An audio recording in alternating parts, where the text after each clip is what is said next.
Kamel Daoudi a pour seul horizon une chambre d'hôtel, le casino de la petite ville thermale, les montagnes alentours et la gendarmerie où il doit aller pointer 4 fois par jour. Kamel Daoudi a purgé sa peine, conduite exemplaire. Il a écopé pourtant de 6 mois de plus pour avoir voulu accompagner sa compagne à une échographie.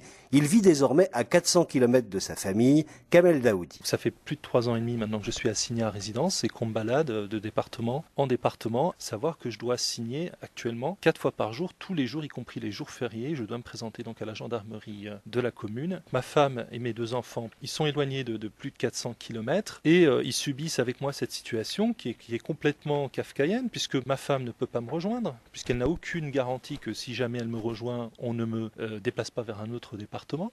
Moi, pour ma part, je ne peux pas me déplacer de la commune et si je manque à une de mes obligations, j'encours entre 1 et 3 ans ferme de prison. Enfermé dehors, c'est ce que ressent cet homme dont toute la famille vit en France. Cet informaticien n'a qu'un souhait, mener une vie normale. Il vit mal sa dernière assignation. Le fait de m'envoyer par exemple dans la capitale de la charcuterie, dans une ville où il y a eu plus de 600 citoyens juifs reçu une qui ont réponse été assignés à négative. résidence Et évidemment, il continue à pointer à la gendarmerie. Quand on connaît La Cône dans le leur Tarn, triste Stéphanie sort, Glésis, je ne France peux pas Inter. m'empêcher de penser qu'il y a là un message subliminal à la fois à mon adresse et à l'adresse des futurs électeurs pour la présidentielle 2012. Faire lever l'interdiction définitive de territoire, c'est l'objectif de son avocat, Christophe Munzer. Alors qu'il a purgé intégralement la peine d'emprisonnement qui a été prononcée à son encontre, arriver à obtenir la levée de cette interdiction définitive du territoire français qui lui permettrait enfin de mener une vie un petit peu plus décente et normale avec sa compagne et ses enfants. En attendant l'éclaircie judiciaire, Kamel Daoudi rédige des lettres de demande d'asile. Il en est à 25. Toutes ont pour l'instant